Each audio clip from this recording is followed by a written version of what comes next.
बच्चों, आज का हमारा विषय है संस्कृत। आज हम पढ़ेंगे संस्कृत। जैसा कि आप लोग जानते हैं कि मैं आप लोगों की संस्कृत और हिंदी दोनों सब्जेक्ट लूंगी, तो आज का हमारा विषय है संस्कृत। ठीक है, तो आज हम तृतीय पाठ पढ़ेंगे जिसमें है डिजी भारतम। डिजी भारतम का मतलब होता है डिजिटल इंडिया। ठीक है, तो डिजिटल इंडिया से आप लोग क्या समझते हैं मुझे बताएंगे। डिजिटल इंडिया का मतलब होता है, डिजिटल इंडिया का क्या मतलब होता है, चलिए मैं बताती हूँ आप लोगों को। डिजिटल इंडिया का मतलब होता है आज जो हम धीरे धीरे आज हमारा जो भारत है, जो हमारा इंडिया है, वो धीरे धीरे जो तरक्की कर रहा है ना, जो विकास कर रहा है, अब डिजिटल और स्मार्ट शहर बन गया है, तो उसे हम कहते हैं डिजिटल इंडिया। जिसमें हम सिर्फ एक क्लिक से आज हम सारे काम कर लेते हैं, है ना। अगर हम घर पे बैठे बैठे ही सारी चीजों को अपने पास ले आते हैं, मंगा लेते हैं, घर पर बैठे बैठे ही। जैसे हम आज बिलासपुर में हैं, तो हम अगर हमारे सगे संबंधी दूर शहर में हैं, बॉम्बे में हैं, दिल्ली में हैं, अमेरिका में हैं, तो हम वहां पर भी अपने सगे संबंधियों से आसानी से बात कर लेते हैं, आसानी से उनको देख लेते हैं, है ना, और उनके बारे में जान लेते हैं। मगर पहले ऐसा नहीं था। पहले चिट्ठी पत्र ऐसा था, उस समय का जमाना ऐसा था कि चिट्ठी और पत्र वो भी हमें महीनों बाद मिला करते थे। लेकिन आज जो है वो इंडिया बहुत तरक्की कर ली है। इंडिया की वैज्ञानिक तकनीकी ने बहुत तरक्की कर ली है। हर एक चीज को हम एक क्लिक के द्वारा ही पा लेते हैं। तो जो हम आज पढ़ने जाएंगे लेसन 3 तृतीय पाठ डिजी भारतम, आज हम उसी के बारे में पढ़ने जाएंगे। ये एक छोटा सा निबंध है डिजिटल भारत के ऊपर में। ओके, डिजिटल भारत, ये डिजी भारतम। तो अब हम पढ़ते हैं तृतीय पाठ तीसरा अध्याय डिजी भारतम। ठीक है, डिजी भारत का मतलब यहाँ पर आपको मैं बताती हूँ।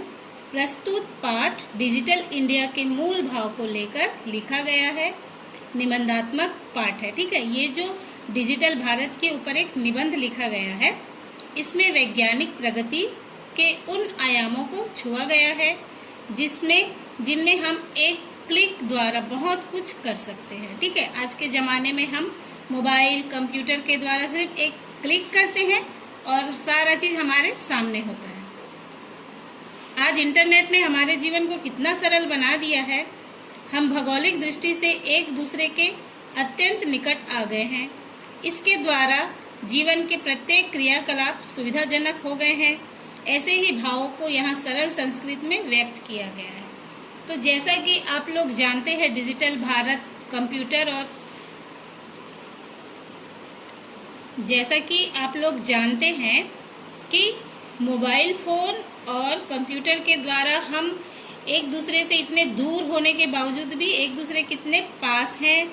जब भी हमें किसी दूसरे मतलब कोई बहुत दूर देश में या शहर में रहने वाले हम अपने रिश्तेदार से, अपने सगे संबंधियों से आमने सामने बात भी कर पाते हैं और मोबाइल द्वारा बात भी कर पाते हैं और उन्हें देख भी पाते हैं, है ना।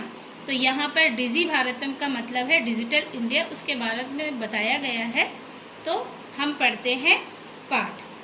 अद्य संपूर्ण विश्वे डिजिटल इंडिया इतस्य चर्चा सूर्यते। तो अद्य का मतलब होता है संपूर्ण विश्व। तो सबसे पहले मैं आप लोगों को शब्दार्थ बताऊंगी इस पाठ का, है ना। जब तक हम शब्दार्थ नहीं पढ़ेंगे हमें पाठ समझ में नहीं आएगा। तो मैं पहले आपको शब्दार्थ बताती हूँ। तो चलिए हम शब्दार्थ पढ़ते हैं। तो ये शब्दार्थ है, तो चलिए पढ़ते हैं। जिज्ञासा, जिज्ञासा का मतलब होता है इच्छा। उत्पद्यते, उत्पद्यते उत्पन्न होता है या होती है।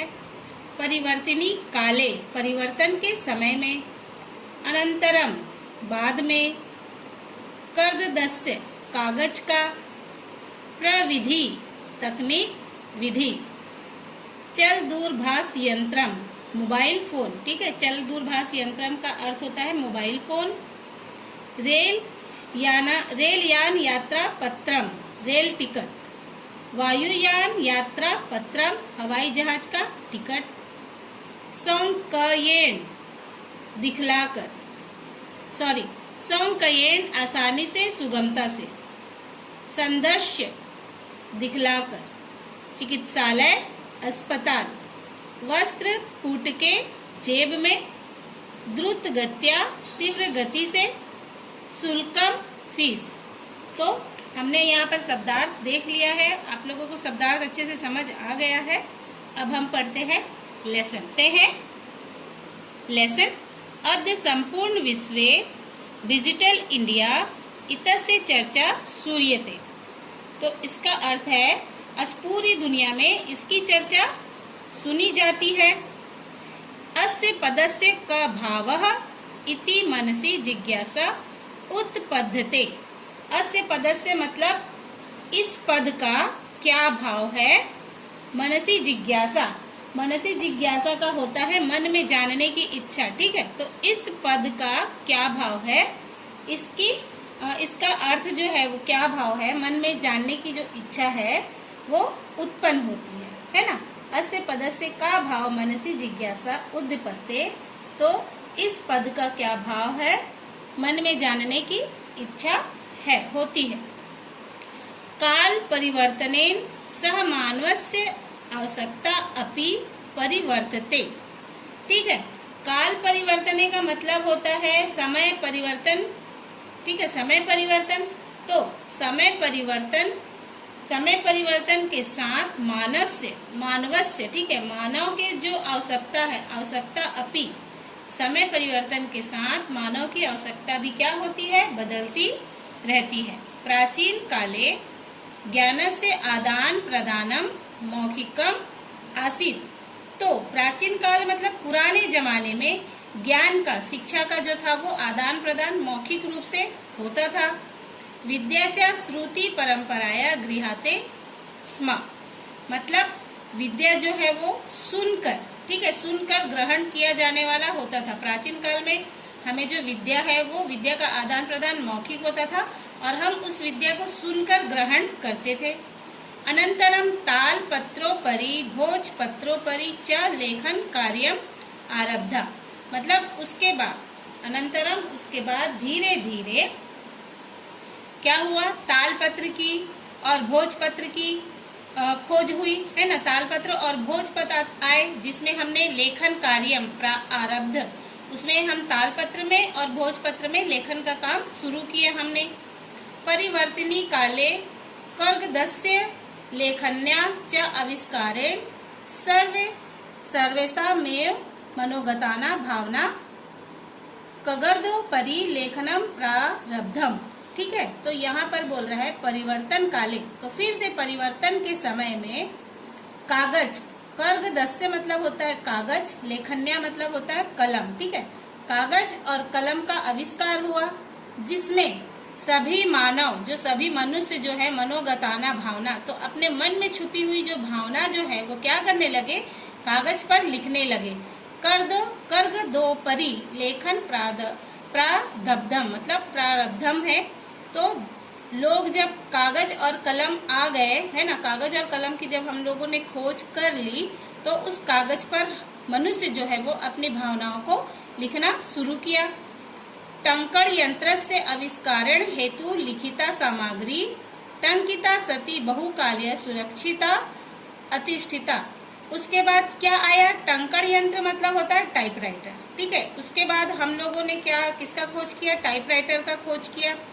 टाइपराइटर का खोज करने से हमारी जो लिखित सामग्री, जो छपाई वाले जो चीज थे, मतलब छपाई होती थी उसमें टाइप होता था, छपाई होता था, तो वो जो लिखित सामग्री जो थी वो बहुत दिनों तक सुरक्षित रहती थी, है ना। वैज्ञानिक प्रविधे प्रगति यात्रा पुनरपि अग्रे गता। तो वैज्ञानिक जो है वो दिनों दिन हमारा जो मतलब दिनों दिन जो है वो प्रगति की यात्रा पर लगे हुए थे। मतलब दिनों दिन हमारी दिनों दिन हम उन्नति करते जा रहे थे।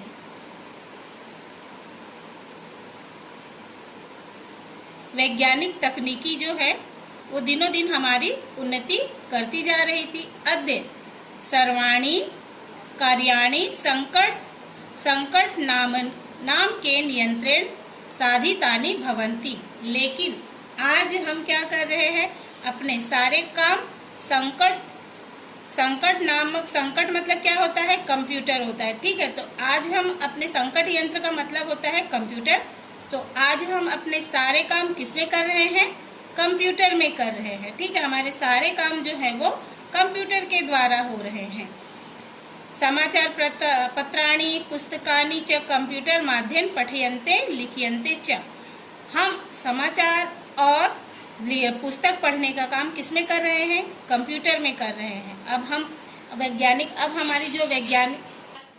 हमारी जो वैज्ञानिक तकनीकी है वो दिनों दिन क्या करते जा रही है, उन्नति करते जा रही है। उसी वैज्ञानिक तकनीकी के द्वारा हमने किस यंत्र का आविष्कार कर लिया है, कंप्यूटर यंत्र का आविष्कार कर लिया है। और अब हम कंप्यूटर यंत्र के द्वारा ही या कंप्यूटर के द्वारा ही समाचार भी देख रहे हैं कंप्यूटर में। और अगर हमें किसी पुस्तक को पढ़ना है तो हम उस पुस्तक को भी उस यंत्र के द्वारा ही पढ़ रहे हैं। इसका मतलब है कि हम बहुत ही ज्यादा दिनों दिन कंप्यूटर का उपयोग करते जा रहे हैं, है ना। तो कर्द उद्योगे वृक्षाणाम उपयोगेन वृक्षः कथयन्ते स्म। मतलब कर्द उद्योग के द्वारा क्या हो रहा था, कर्द उद्योगे वृक्षाणाम उपयोगेन वृक्षा कर्तयन्ते स्म। कागज के उद्योग से वृक्षों की जो कटाई है वो बहुत हो जाती थी। मतलब कागज के उद्योगों के लिए वृक्षों की कटाई किए जाते थे। परम संकटस्य अधिकाधिक प्रयोगेन वृक्षाणाम कर्तनेन न्यूनता भविष्यति इता। लेकिन कंप्यूटर के अधिक से अधिक प्रयोग से क्या हो गया है, अब वृक्षों की कटाई जो है वो कम हो गई है। जब से हम लोगों ने कंप्यूटर का उपयोग करना प्रारंभ किया है या शुरू किया है, तब से वृक्षों की जो कटाई है वो धीरे धीरे कम होती जा रही है।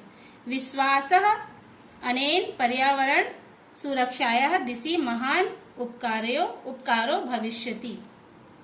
और यह ऐसा विश्वास हो रहा है, ऐसा विश्वास है कि इसके द्वारा मतलब वृक्षों की कटाई के कमी के द्वारा पर्यावरण सुरक्षा की दिशा में बहुत महान उपकार होगा। तो बच्चों, हमने अभी डिजिटल भारत में यह देखा कि हम धीरे धीरे, पहले हम सिर्फ सुनकर विद्या ग्रहण करते थे या विद्या प्राप्त करते थे, फिर धीरे धीरे भोजपत्र आया, है ना। भोजपत्र आया तो भोजपत्र के द्वारा हमने लिखना शुरू किया, भोजपत्र का आविष्कार किया, लेखन, फिर कागज का आविष्कार किया, हमने कागज ढूंढा, फिर कलम ढूंढा, फिर धीरे धीरे हमने लिखने का जो है वो लिखने का कार्य प्रारंभ किया। फिर धीरे धीरे हम लोगों ने टंकण यंत्र मतलब होता है टाइपराइटर का आविष्कार किया। फिर टाइपराइटर के द्वारा छपाई का काम और टाइपिंग का काम करते रहे। तो ऐसे करते करते हम धीरे धीरे हमारी जो वैज्ञानिक तकनीकी वो बढ़ते बढ़ते अब कंप्यूटर का आविष्कार कर लिया गया। कंप्यूटर का आविष्कार कर ली हमारी वैज्ञानिक तकनीक ने, और हमारा जो भारत है वो धीरे धीरे क्या कर रहा है, विकास की ओर बढ़ रहा है या विकास कर रहा है। तो इस तरीके से धीरे धीरे जब टाइपराइटर का हम यूज करते थे तब उसमें कागज के उद्योग हुआ करते थे, है ना, क्योंकि टाइपराइटर में कागज की बहुत जरूरत पड़ती थी। तो वनों की कटाई हो जाती थी, पेड़ों की कटाई हो जाती थी, इससे हमारे पर्यावरण में बहुत फर्क पड़ता था, बहुत फर्क आया। तो जैसे जैसे हमने कंप्यूटर यूज किया है तो क्या होते गया है कि धीरे धीरे वृक्षों की कटाई जो है वो कम होती गई है। तो बच्चों, आज हम लोगों ने डिजिटल भारत में यहाँ तक पढ़ा है। अब मैं कुछ शब्दार्थ आप लोगों को इसके दूंगी, जिसे आप लोगों को घर पर अच्छे से याद करने हैं और अच्छे से। तो बच्चों, आज हम लोगों ने यहाँ तक पढ़ा है, एक पैराग्राफ कंप्लीट किया है। इसके बाद जो है हम इसके नेक्स्ट क्लास में हम इसका दूसरा जो पैराग्राफ है, दूसरा जो है वो पाठ का जो दूसरा भाग है उसे हम पूरा करेंगे कि भारत जो है उसने अपनी तकनीकी में और क्या क्या विकास किया है, वैज्ञानिक तकनीकी में और क्या क्या विकास किए हैं, वो हम अपने नेक्स्ट क्लास में देखेंगे। मैं इस पैराग्राफ से जितने भी शब्दार्थ है उस शब्दार्थ को आपको दूंगी, जिसे आप लोगों को याद करना है, वो आप लोगों का होमवर्क होगा। Thank you, have a nice day.